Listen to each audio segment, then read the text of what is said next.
Online शिक्षादान कार्यक्रम को समस्त स्वागत पिलाने आज आम पंचम श्रेणी साहित्य कुसुम पुस्तकर दुखीधन नीलमणि प्रसंग पढ़ा। यही दुखीधन नीलमणि कवितार कवि होती वैष्णव पाणी। से गीतिनाटर रचयिता भाव ओडिशार बेस परिचित। तांको रचित रंगसभा, मेघनाथ बोध, कर्णबोध, अभिमन्युबोध और रावणबोध इत्यादि बेस लोकप्रिय। उक्त कविताटी कविंकर रंगसभा सुहांगरू आनीत। कवितार पृष्ठभूमि यशोदांकर दुखीधन नीलमणि थिले श्रीकृष्ण। कंस तांको मारिबा पई नाना उपाय करथिला। एपरिक धनुयात्रा आयोजन करी कंस कौशलक्रमे निज राज्य मधुपुर को श्रीकृष्ण को डकाई नहीं। श्रीकृष्ण मधुपुर व मथुरा जावा बेले तांकर गुण को सुमरी माँ यशोदा बाहुनुंट, जहाँकि यही कवितार मुख्य विषय वस्तु हो पारिछि। दुखीधन नीलमणि रे माँ बोली किए डाकिब मते। दुखीधन नीलमणि रे गरु घेनी फेरी आसिला बेलकू, गरु घेनी फेरी आसिला बेलकू कहा पाई जगी बसिबी पथे। दुखीधन नीलमणि रे। दुखीधन एठारे श्रीकृष्ण को दुखीधन बोली कहुई। नीलमणि श्रीकृष्ण रूप नील रंगर उज्जवल मणि सदृश होइथिबारु श्रद्धारे नीलमणि बोली कहुए। पथे बाटरे माँ यशोदा बिड़ापरी कहते, रे दुखीधन नीलमणि मते आउ किए माँ बोली डाक। गाई गोरु धरी गठरू फेरला बेले आउ क्या बाट चाह रही। एबे बिकाशिब कोड़ी कांदी किए कोरी बोड़ी। जेबे बिकाशिब कोड़ी कांदी किए कोरी बोड़ी। चढ़िए उठिले धूड़ी बोड़ी होई, चढ़िए उठिले धूड़ी बोड़ी होई। दौड़ी के खेड़ीब कानी पड़ते। माता यशोदा बिड़ापरी कहते, हे दुखीधन नीलमणि गोपदाण्डरे जेबे कोड़ी बिका आसब आउ किए मो पाखरे कांदी कांदी कोड़ी खाइबा को ओड़ी करिवो। मो उपरे रागी कले धूड़ी बोड़ी होई मोर पणत कानी आउ किए दौड़ी खेड़िबो। जेबे दही मुहा होइब किए से लबणी खाइब। जेबे दही मुहा होइब किए से लबणी खाइब। हईण आनंद गाई दुहिबाकू, हईण आनंद गाई दुहिबाकू शिका छंद घेनी के जीव हाते। दुखीधन नीलमणि रे। माता यशोदा बिलाप कर कहते, हे दुखीधन नीलमणि जिते बड़े मु दही मुहुंथबी सेते किए लवणी मागी खाइब। गाई दुईबा पाई आउ किए से खूब आनंद रे हाथ रे शिका छंद धरी जीव। ए कथा माता यशोदा बिलाप कर कहते।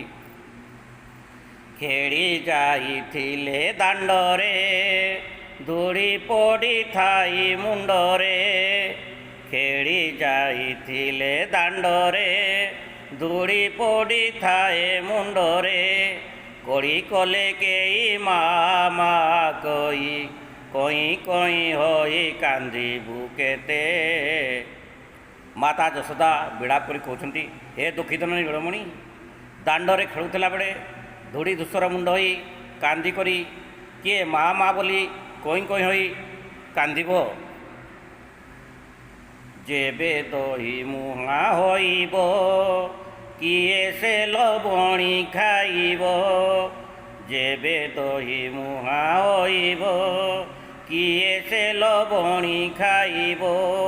हईण आनंद गाई दुहिबाकू शिका छंद घेनी के जीव हाते। माता यशोदा बिड़ाप कर कहते, हे दुखीधन नीलमणि जिते बड़े मु दही मुहुंथबी सेते बड़े किए लबणी माई खाइब।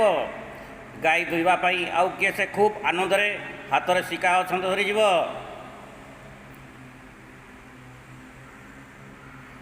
खेड़ी जाइथिले दांडरे धूड़ी पड़ी थाई मुंडरे। ଖେଳି ଯାଇଥିଲେ ଦାଣ୍ଡରେ ଧୂଳି ପଡ଼ିଥାଇ ମୁଣ୍ଡରେ କଳି କଲେ କେହି ମା କହି କଳି କଲେ କେହି ମା କହି କଇଁ କଇଁ ହୋଇ କାନ୍ଦିବୁ କେତେ ଦୁଃଖୀ ଧନ ନୀଳମଣିରେ। ମାତା ଯଶୋଦା ବିଳାପ କରି କହୁଛନ୍ତି, ହେ ଦୁଃଖୀ ଧନ ନୀଳମଣି, ଦାଣ୍ଡରେ ଖେଳୁଥିଲା ବେଳେ ଧୂଳି ଧୂସର ମୁଣ୍ଡ ହୋଇ କାନ୍ଦି କାନ୍ଦି କିଏ ମା ବୋଲି କଇଁ କଇଁ ହୋଇ କାନ୍ଦିବ। ଯେବେ ଯିବୁ ମଧୁପୁରକୁ ଅନାଇବି କାହା ମୁଖକୁ, ଯେବେ ଯିବୁ ମଧୁପୁରକୁ ଅନାଇବି କାହା ମୁଖକୁ, କହେ ବୈଷ୍ଣବ ନିଶ୍ଚେ ଯିବ କହେ ବୈଷ୍ଣବ ନିଶ୍ଚେ ଯିବ ମୁରୁଛିବି ଗଳା ମାଡ଼ି କେମନ୍ତେ ଦୁଃଖୀ ଧନ ନୀଳମଣିରେ। ମାତା ଯଶୋଦା ବିଳାପ କରି କହୁଛନ୍ତି, ହେ ଦୁଃଖୀ ଧନ ନୀଳମଣି, ତୁମେ ଯଦି ମଧୁପୁର ଚାଲିଯିବ ମୁଁ ଆଉ କାହାର ମୁହଁ ଚାହିଁ ବଞ୍ଚି ରହିବି। କବି ବୈଷ୍ଣବ ପାଣି କହୁଛନ୍ତି, ନିଶ୍ଚୟ ଯଶୋଦାଙ୍କର ଜୀବନ ଚାଲିଯିବ, ସେ କିପରି ନିଜର ଗଳା ମାଡ଼ି ଶ୍ରୀକୃଷ୍ଣଙ୍କୁ ଛାଡ଼ି ରହିପାରିବେ। ଏ କବିତାର ମା କିଏ, ସେ କାହାକୁ ଦୁଃଖୀଧନ ବୋଲି ସମ୍ବୋଧନ କରିଛନ୍ତି। ଏ କବିତାର ମା ହେଉଛନ୍ତି ଯଶୋଦା। ସେ ନିଜର ପୁତ୍ର ଶ୍ରୀକୃଷ୍ଣକୁ ଦୁଃଖୀଧନ ବୋଲି ସମ୍ବୋଧନ କରିଛନ୍ତି। କବିତାରେ ମଥୁରାପୁରକୁ କ'ଣ ବୋଲି କୁହାଯାଇଛି? କବିତାରେ ମଥୁରାପୁରକୁ ମଧୁପୁର ବୋଲି କୁହାଯାଇଛି। ସେ ପୁଅର କେଉଁ ସବୁ ସମୟର କଥା ମନେ ପକାଇଛନ୍ତି? ସେ ପୁଅର ଗୋରୁ ଘେନି ଫେରିବା, କୋଡ଼ି ପାଇଁ ଓଳି କରିବା, କାନି ପଣତରେ ଦୋଳି ଖେଳିବା, ଲବଣୀ ଖାଇବା, ଗାଈ ଦୁହିଁବା ଏବଂ କଇଁ ହୋଇ କାନ୍ଦିବା ସମୟର କଥାକୁ ମନେ ପକାଇଛନ୍ତି। ଶ୍ରୀକୃଷ୍ଣ ମଥୁରାପୁରକୁ ଯାଇଥିଲେ କାହିଁକି? ଶ୍ରୀକୃଷ୍ଣ ରାଜା କଂସଙ୍କର ଡାକରାରେ ଧନୁଯାତ୍ରା ଦେଖିବାକୁ ମଥୁରାପୁରକୁ ଯାଇଥିଲେ। ଶ୍ରୀକୃଷ୍ଣ କାହିଁକି କାନ୍ଦୁଥିଲେ? ଗୋପଦାଣ୍ଡରେ କୋଳି ବିକା ଆସିବାର ଦେଖିଲେ ଶ୍ରୀକୃଷ୍ଣ କୋଳି ଖାଇବା ପାଇଁ ଓଳି କରି କାନ୍ଦୁଥିଲେ। ଗାଈ ଦୁହିଁବା ବେଳେ ମା' କ'ଣ ସବୁ ବ୍ୟବହାର କରନ୍ତି? ଗାଈ ଦୁହିଁବା ବେଳେ ମା' ଛନ୍ଦ ବ୍ୟବହାର କରନ୍ତି, ସାଙ୍ଗରେ ଶିକା ମଧ୍ୟ ନେଇଥାନ୍ତି। କେଉଁପରି ବା କିପରି ଶବ୍ଦ ପାଇଁ ପଦରେ କେମନ୍ତ ଲେଖାଯାଏ? ସେହିପରି ଏହିପରିରୁ ଏମନ୍ତେ, ସେହିପରିରୁ ସେମନ୍ତେ, ତେମନ୍ତେ, ଯେଉଁପରିରୁ ଯେମନ୍ତେ। ବାକ୍ୟର ବ୍ୟବହାର କର। ମାଡ଼ି ଗୀତା ବେକରେ ମାଡ଼ି ପିନ୍ଧିଛି। ମାଡ଼ିଟି ଗଛରେ ପାଣି ଦେଉଛି। ଗାଈ, ସେ ଭଲ ଗୀତ ଗାଇପାରେ। ଗାଈଟି ପଡ଼ିଆରେ ଚରୁଛି। ଜୀବ, ବାଘ ଗୋଟିଏ ମାଂସପ୍ରିୟ ଜୀବ, ସେ କାଲି କଟକ ଯିବ। ତଳ ଉତ୍ତରକୁ ପାଇବା ପାଇଁ ପ୍ରଶ୍ନ ତିଆରି କରିବା। ଗୋରୁ ଘେନି ଫେରିବା ବେଳକୁ ମା' ବାଟ ଚାହିଁ ବସି ରହୁଥିଲେ। ଗୋରୁ ଘେନି ଫେରିବା ବେଳକୁ କିଏ ବାଟ ଚାହିଁ ବସି ରହୁଥିଲେ? ଶ୍ରୀକୃଷ୍ଣ ଧୂଳି ଧୂସର ହୋଇ ପଣତରେ ଦୋଳି ଖେଳୁଥିଲେ। ଶ୍ରୀକୃଷ୍ଣ ଧୂଳି ଧୂସର ହୋଇ କ'ଣ କରୁଥିଲେ? ଶ୍ରୀକୃଷ୍ଣ କାନ୍ଦି କାନ୍ଦି ମା'ଙ୍କ ପାଖରେ ଅଳି କରୁଥିଲେ।